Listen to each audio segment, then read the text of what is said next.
Good morning, everybody, and welcome back.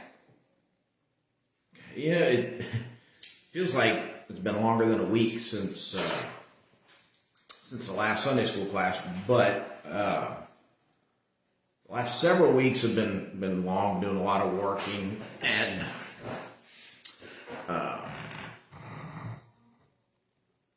been really tired, and sometimes you just kind of get to a point where it feels like you hit a wall and you just got to rest. And then went to a men's conference for the first time that our church has been sending guys for the last several years. And this is my first opportunity to go, and it was up at New Prospect Baptist Church in Lawrenceburg, Tennessee.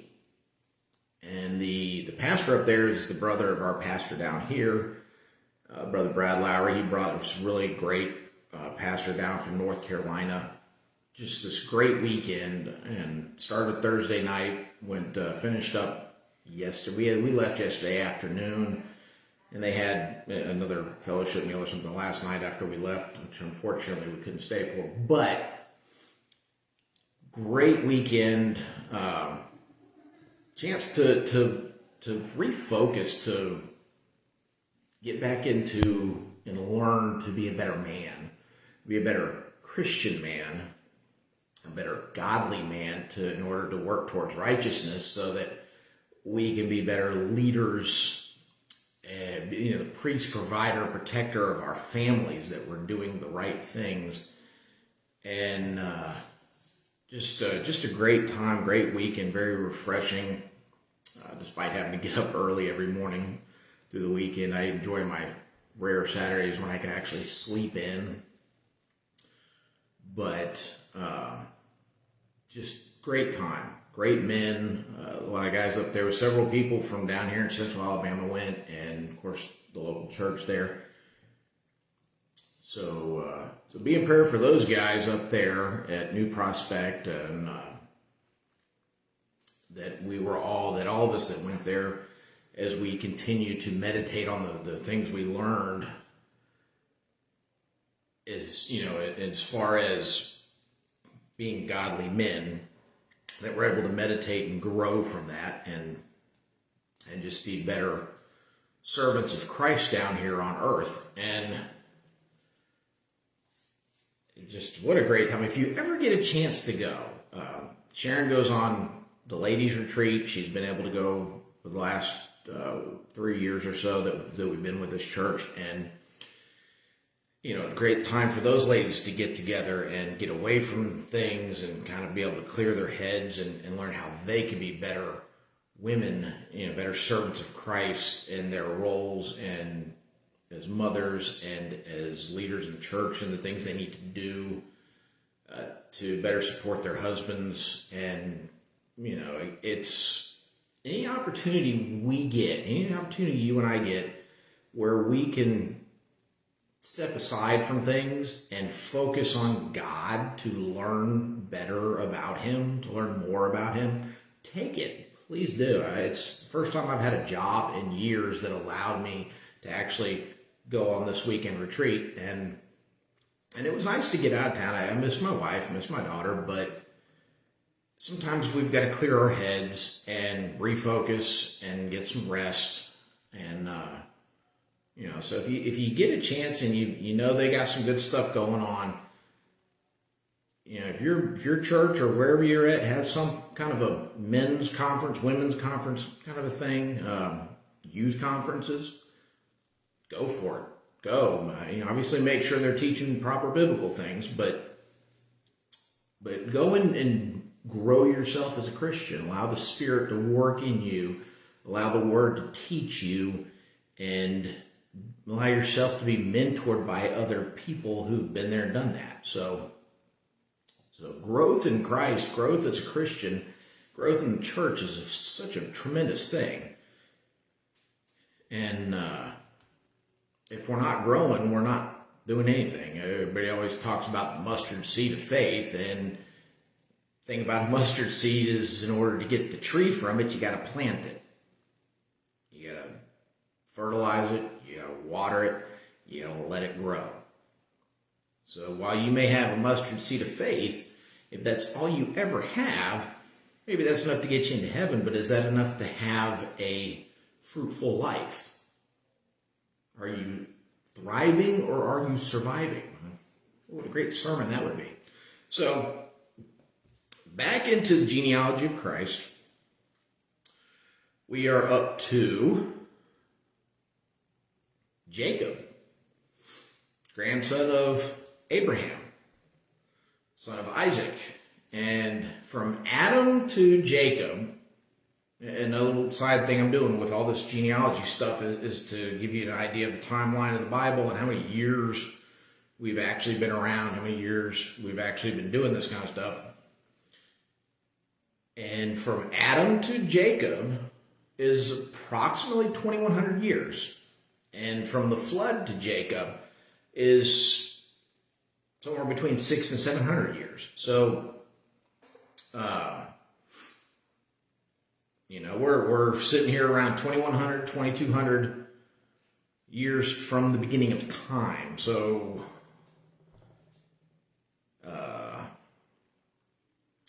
if you were to put this on like the Roman calendar, because they reset everything, the Catholic Church reset everything from the birth of Christ forward. So that's why we're in the year 2021, give or take a few years.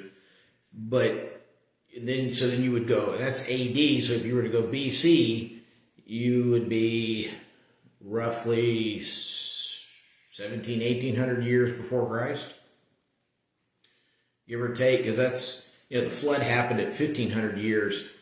Christ happened around 4,000 years, roughly, approximately there. So,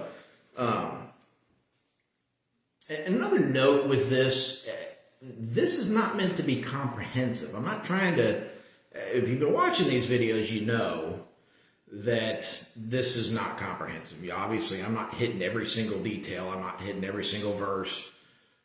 This is general knowledge. This is not meant to be comprehensive. You yourself can go and say, "Ooh, I'm interested in Shem," or "I'm interested in Arpachshad." You can go and study more yourself. But for time's sake and to get through this, it's meant to be general. And I'm hitting some high points on each character. Now, like we had 2 days of Noah, right? Noah had a whole lot going on with the flood and everything. Shem himself didn't have a whole lot going on other than the fact that he was just the righteous of the three brothers, the most righteous of the three brothers. But there was a lot of stuff going on around him. And so, Abraham had a lot going on. Of course, he was Abram before.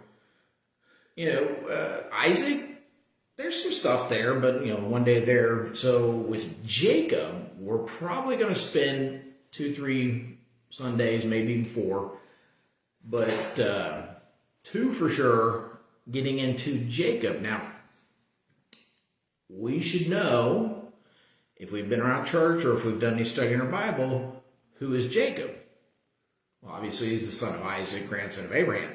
But who is Jacob? Jacob is the guy who becomes Israel. He is the guy who is renamed Israel by God, and it's his children, it's his sons, his 12 sons, that become the 12 tribes of Israel. And this is the beginning of Abraham was the father of faith, right? He stepped out and followed God and trusted God. And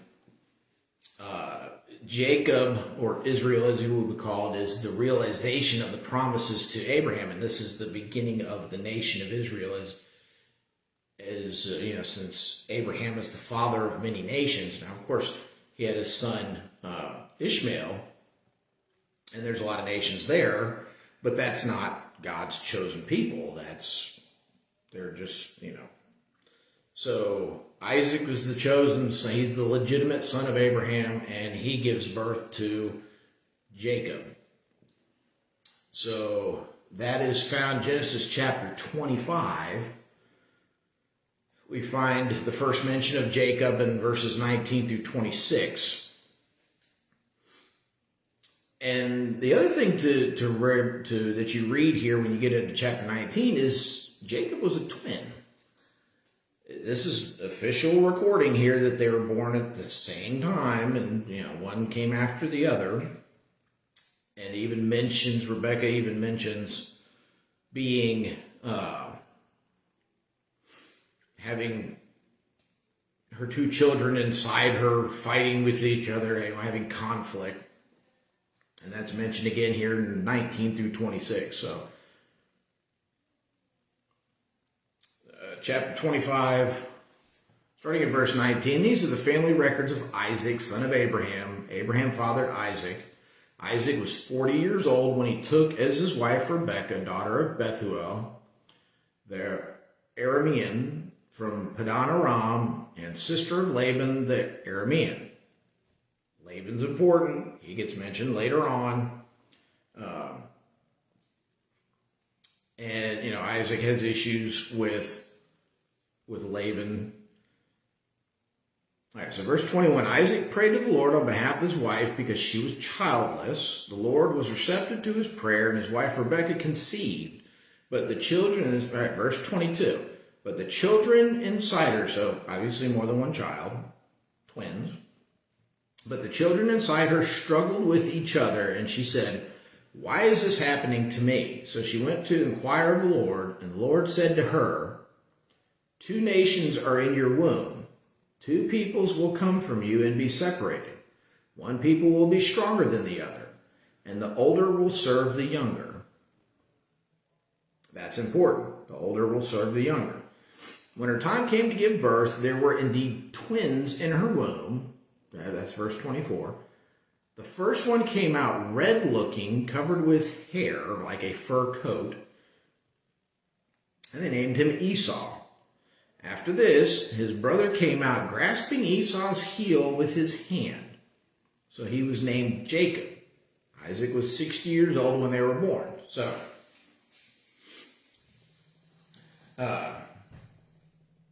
Jacob is second born. Jacob is the one that ends up with the inheritance. Jacob is the one who ends up continuing on the bloodline. That scarlet thread of redemption I've talked about. And, it's interesting because, again, not the firstborn. So just because you're firstborn doesn't necessarily guarantee that you get all of the blessings or, get all of that stuff from God. Even though it's what we generally do in society. These kind of days we don't as much, but a few hundred years ago it was a very big thing to be the firstborn. But there's a reason Esau doesn't get firstborn status.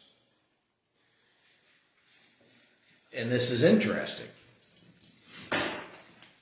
Because Genesis kind of jumps around a little bit here. It's still basically in kind of a chronological order, going from Isaac and the birth of Jacob and Esau, and because there's other stuff that goes on, because it jumps back when you get into verse 26, or chapter 26, it goes back to talking about Isaac and his issues and conflicts over wells and God reaffirming promises to Isaac and that sort of thing. But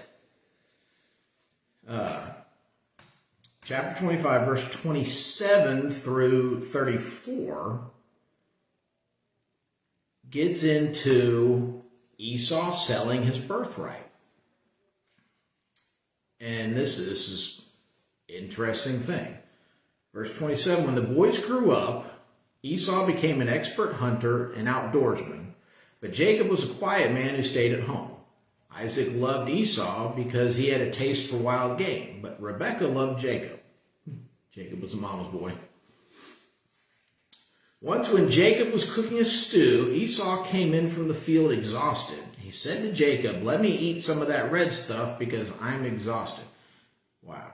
Okay, now this is the Christian Standard Translation, Holman Christian Standard Translation.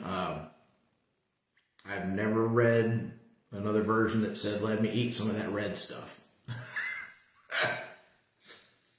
It's let me eat some of that stew. I guess it was tomato based. I don't know. Because I'm exhausted. That is why he was also named Edom. All right, Edom's important. Edomites are an issue for the Israelites later on down the road. Verse 31, Jacob replied, "First sell me your birthright." Verse 32, "Look," said Esau, "I'm about to die, so what good is a birthright to me?" Jacob said, "Swear to me first." So he swore to Jacob and sold his birthright to him. Then Jacob gave bread and lentil stew to Esau. He ate, drank, got up, and went away. So Esau despised his birthright.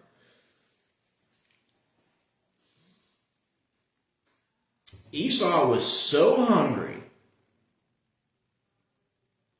that he sold his birthright for a pot of stew. And yeah, hopefully it was really good. Hopefully it was good food. Other than the fact that he was hungry. So you have a guy who was more concerned about satisfying his fleshly desires, obviously being hungry. Obviously we need to eat, but he was willing to sell his birthright for a meal. He was that hungry. It must not have been that good of a hunting trip. If he came back so hungry. So Esau, firstborn, sells his birthright to Jacob. It's really interesting because I was looking through, one of the things that I have missed in all of this is the meaning of the names. And I found a couple different resources, and I'm doing some digging. Perhaps this will be something I get into at the end of when I finally finish with the character study on Christ. But what I've seen on the name Jacob, what I already knew before I even read a Bible, though, is Jacob meant trickster or liar or something of that nature. And pardon me. One of the things I found on one website, the name Jacob means he outwits. So I don't know if he was scheming the whole entire time to try and take Esau's birthright. It doesn't say that. It just says he had an opportunity and just to see what his brother would do, I guess. I don't know. But now this is between Jacob and Esau. So, no, Isaac doesn't know about this. Rebecca doesn't know about this. Or maybe I think she might find out later. Because when you get into chapter 27, this is where it is made official by Isaac. He is deceived by Rebecca and Jacob. They say he sends Esau out into the field. He knows he's getting ready to die soon. He wants a big grand meal, and he loves meat. He loves steak. I can totally relate to that. A good final meal for me would be giant 24-ounce prime rib, just medium well and dripping au jus with a big cup of horseradish sauce stuff off to so I totally relate to Isaac wanting a big meal.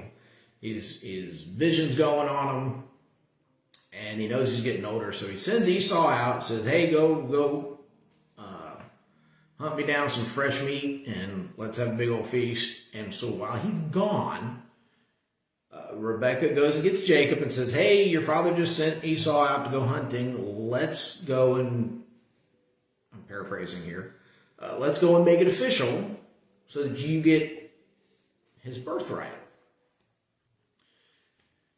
And so they dress him up in animal skins so he's hairy like his brother, and is able to fool Isaac in his old age. He's blind. He's relying on smell. He knows what his children smell like.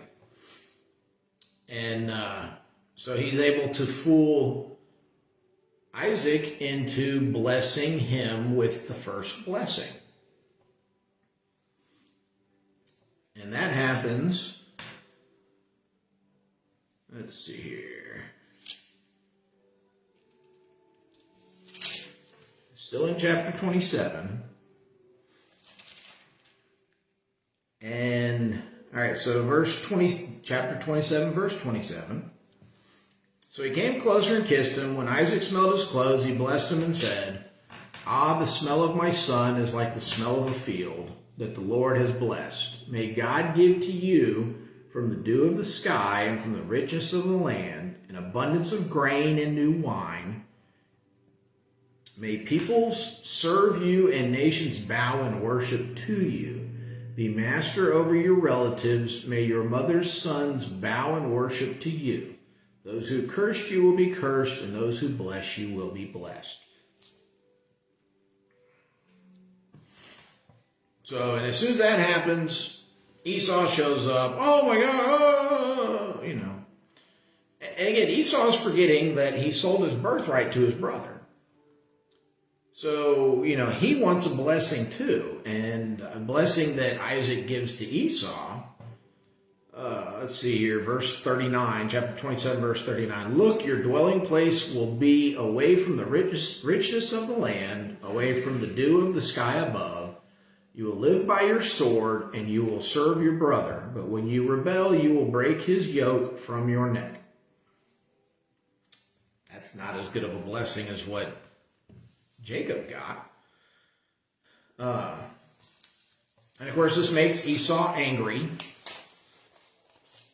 And he decides he's going to kill his brother because he's upset. Now, again, like I said, Esau forgot that, you know, he's not remembering that he actually sold his birthright to his brother. And what Isaac did in blessing Jacob was to affirm what the two brothers had done at one point. And so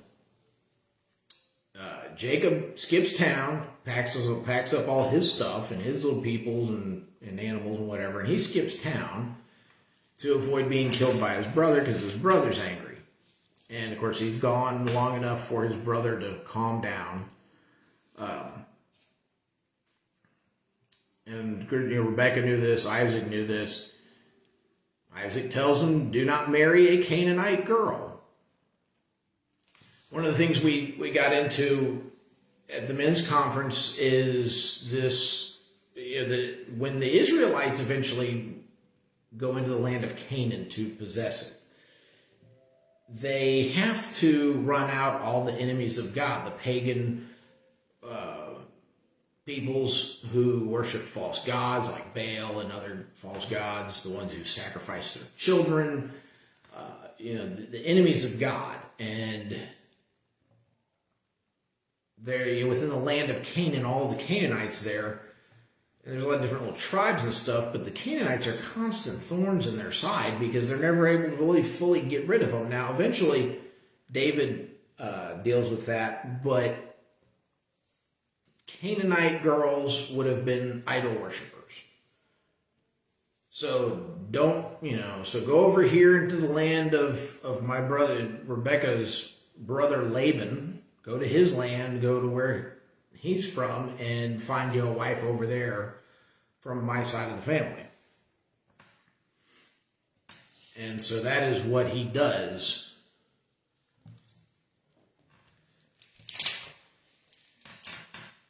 Now, this gets interesting for Jacob. So he's Mr. Trickster, right? He's the slick guy. He's going to outwit everybody, right? Well, he meets his match in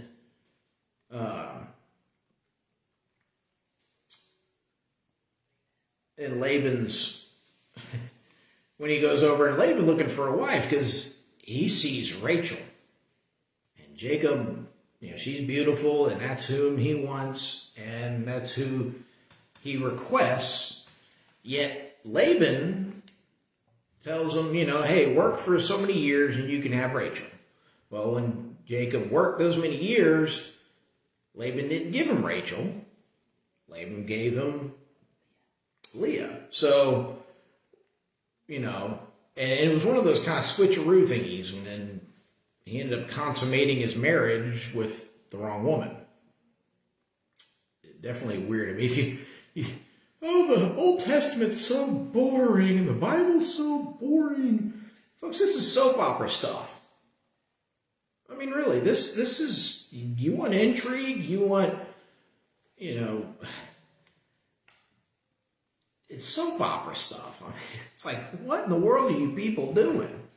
Laban never really got along with Isaac. And so this is kind of Laban getting back at Isaac to some extent. I'm kind of reading that into this here. But, Laban has issues with Isaac. And so this is Isaac's son, and he has an issue with him. And, so Rachel was the beautiful one. Leah was probably the plain one.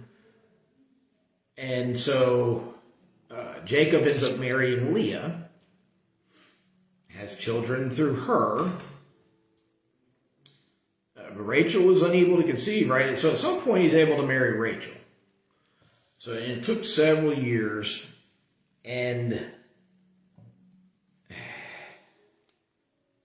I'm not going to get into some of the stuff you can watch on TV. Talk about drama and soap operas and stuff, and they have, you sometimes see it in history where somebody might marry the individually sisters, weird stuff. I don't know. But Jacob has children through Leah. He's able to eventually marry Rachel, that's who he wanted to begin with. But she's not able to have children. And so she does kind of the same thing that Sarah did with Abraham, and she allows her slave, Bilhah, to have children for Jacob. She gets, there's problems there. So, Rachel's having a hard time with her sister Leah being able to have children. She's having a hard time with Bilhah having children.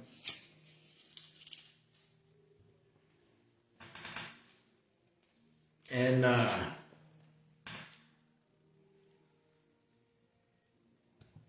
all this is going on. They're living in Laban's land over there, and Jacob's flocks are multiplying and increasing. And then talk about being a trickster. And in chapter 30, verse 25, you get into this thing where Laban's flocks were there, Jacob's flocks were multiplying, and Laban figures he's going to kind of jerk them around and keep increasing his flocks and push it over to where Jacob only has weak, blemished animals and stuff. But, he goes out and paints stripes on some and speckles others. Let's see here.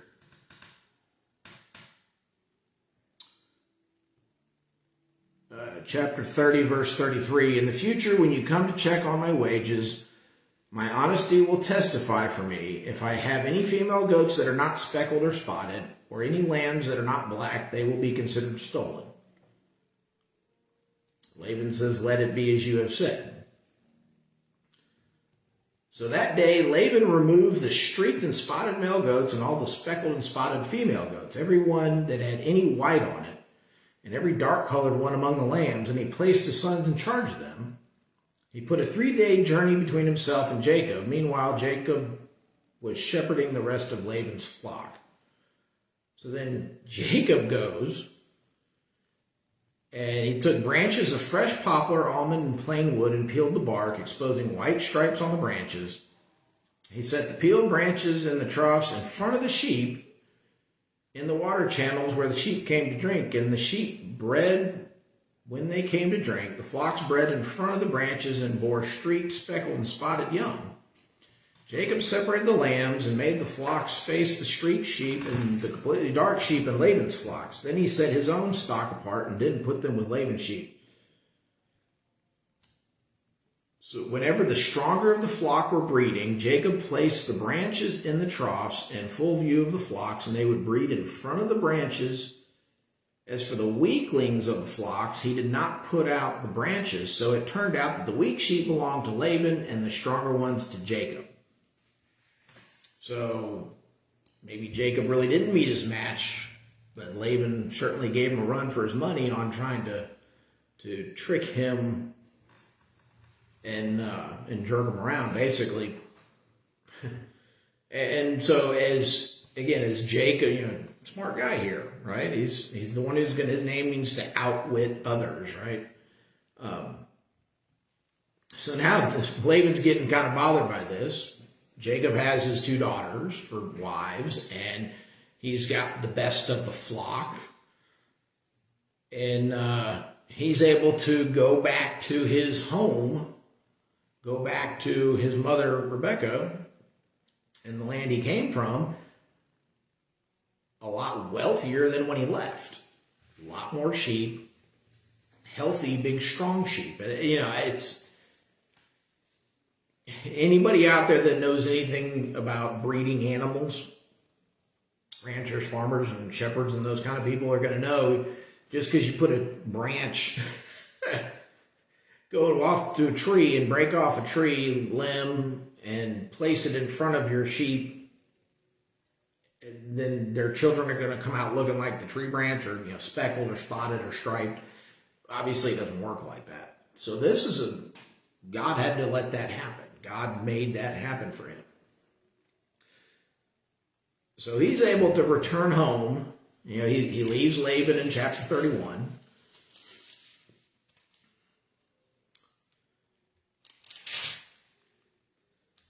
And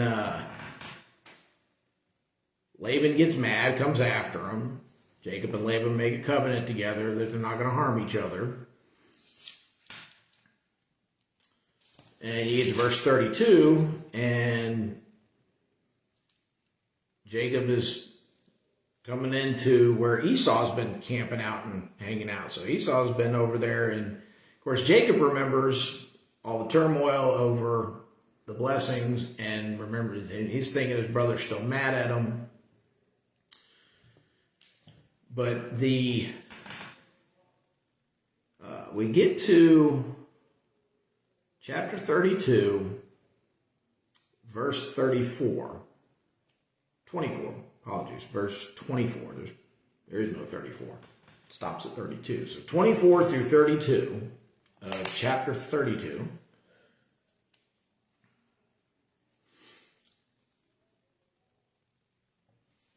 Let's see here.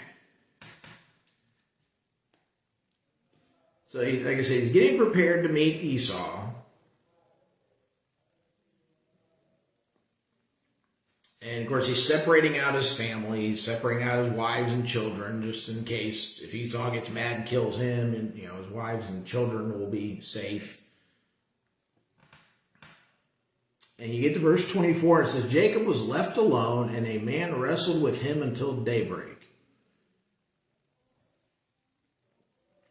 When the man saw that he could not defeat him, he struck Jacob's hip socket as they wrestled and dislocated his hip. Then he said to Jacob, let me go, for it is daybreak.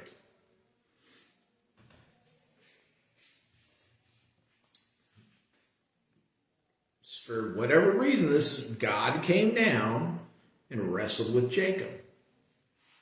And Jacob would not give up. So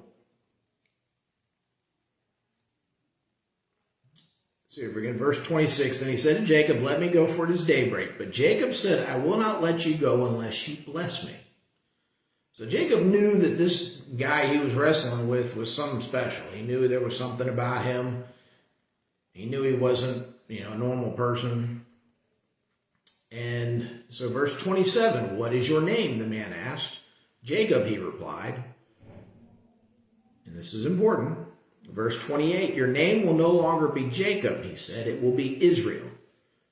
Because you have struggled with God and with men and have prevailed. Then Jacob asked him, please tell me your name. But he answered, why do you ask my name? and he blessed him there. So, then in verse 30, Jacob named the place Peniel, for I have seen God face to face, he said, yet my life has been spared.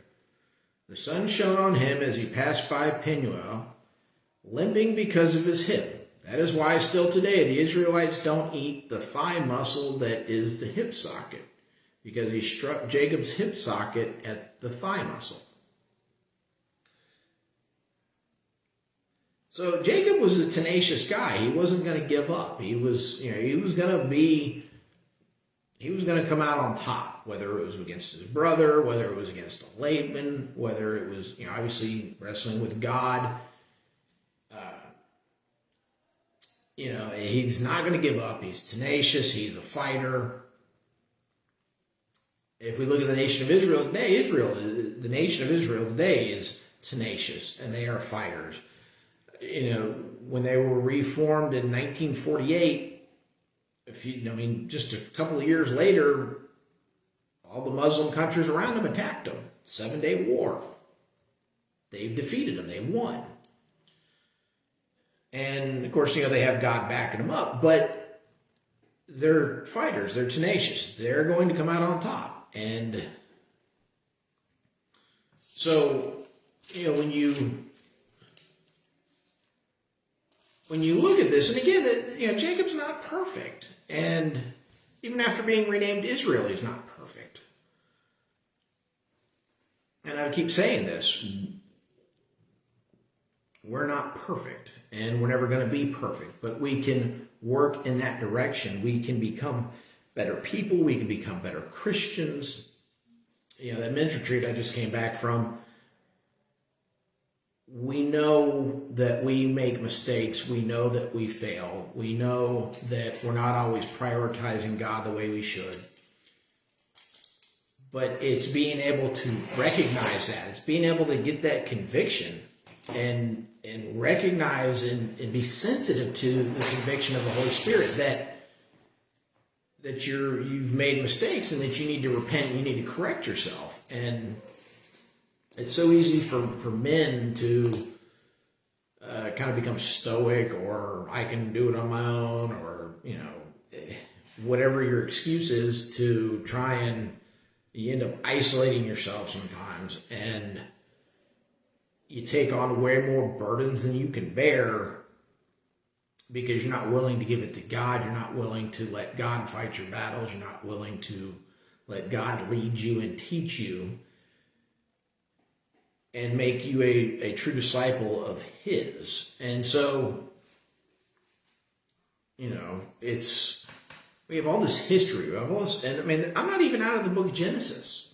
In 30 chapters of the book of Genesis, if you can't see that God knows better than you do, and that God is able to lead you and guide you and teach you and care for you and provide for you, if you can't see that in reading the 30 chapters of Genesis, I don't know what to tell you. It's so apparent that God is preserving those who are faithful to Him. He's preserving those who are willing to follow Him. And again, you don't have to be firstborn. You don't have to be something special. You don't have to be, Jacob's brother Esau was the big, strong, tough guy, and he was out always hunting and that kind of thing, whereas Jacob's at home hanging out with mom cooking dinner. Nothing wrong with the guy's cooking. Nothing at all. But it certainly comes across like Jacob's the weaker of the two. Esau's the stronger, Jacob's the weaker. And, it doesn't have anything to do with how strong you are or even how smart you are. It has to do with, are you willing to follow God? Are you willing to... And I think that's kind of what's going on here with this wrestling thing. When Jacob wrestles with God, and God is testing Jacob, and he's, how willing are you to fight for yourself? How tenacious are you? Is this really who? Because again, Jacob's sons become the 12 tribes of Israel. And so this is the time right before. This is actually what the prophecy that they were going to be in Egypt for 400 years is about to be fulfilled. And, they're going to eventually, Israel is going to eventually enter into Egypt and be there for 400 years. And when they come out of Egypt, they're going to have to fight. And when they enter into the promised land, when they enter into the land of Canaan, they're going to have to fight. They're going to have to work. And God goes before us. When we've got to fight, when we've got trials and tribulations, when we've got tough things that we face, God will, if we pray and we seek God's guidance and we seek God's face and things, and we look for his help with these things, he's going to go before us. And he can and will defeat our enemies before us, before we even get there. So yes, we have to actually go there and we have to actually face our enemies, but by that time, God's going to have already dealt with them. And we're going to be able to be victorious. So, that's a recurring theme. God's going to fight our battles. Think about it. When Christ saves us for salvation and for his purposes, and then we're allowed to go to heaven. In the process, the devil's already been defeated. So it's not really, we don't have to fight the devil. God's taken care of that. Our enemies have been defeated. Who's left to fight? Ourselves, maybe? Who's our biggest hindrance to our life in Christ? Not the devil. Me. My biggest fight, my biggest enemy in dealing with and being a Christian and doing the things God wants me to do isn't the devil. It's not anybody else. It's me. So, am I disciplined enough? Am I as tenacious as Jacob that I am going to do whatever I've got to do to get my blessing from God? And that's what you've got to ask yourself. Do you have Jacob's tenacity to go out and fight the battles and come out on top? So, keep that in mind as you go about your day-to-day stuff this week. There's more stuff to talk about with Jacob. We'll get into that next week. This is if you didn't think this was good, now it's starting to get good, because now we're starting to get into the fun part with Israel and with the 12 tribes of Israel. Like I said, I've got the names. There's 76 generations, so there's 76 names from Adam to Jesus, and I'm going to be studying on that stuff, looking into it deeper, making sure that I've got the right meanings for these different names. Depending on who you're talking to, they might have a different meaning for, if you're going through some rabbinical midrash stuff, they might have one thing, and if you're looking at some Christian resources, they might have another thing. So I want to get all that together. I don't want to give you bad information. That'll be an interesting discussion when you look at the meanings of the names and how things flow. But I hope you guys have a blessed Sunday. I hope you're able to worship somewhere. Get back in church, in person, physical person. It's okay to watch some of this stuff online, but it's time to go back to church, folks. It really is. It's if you got to wear a mask for a little bit, get back with people. Saw somebody on social media ask, well, can't I just practice Christianity at home and not join church? And I guess you could. I don't know that you would call it Christianity, but when I look at the Bible and Christ tells us to not forsake the body of believers, the apostles tell us that. We get our strength not just from God, but from being around other Christians, people who can pray for you, people who can help answer questions, people who can mentor you if they're older. Maybe there's someone you can mentor. Maybe there's, someone you can pray for and you can help. But we're social creatures. God designed us not to be separated, living in little cubicles and isolated from other people. God created us to be communal. And church is a place for like-minded people to get together and worship. And if you're in a church that doesn't treat you properly or isn't doing biblical stuff, go find another one. Folks, there's church on almost every single street corner out there. There's no excuse not to be in church. And if it's fear, you go onto my Rumble page. Bible tells us 365 times to fear not. I got a sermon on that. It's pick up your own Bible. Go to whatever app and search 365 fear nots in the Bible.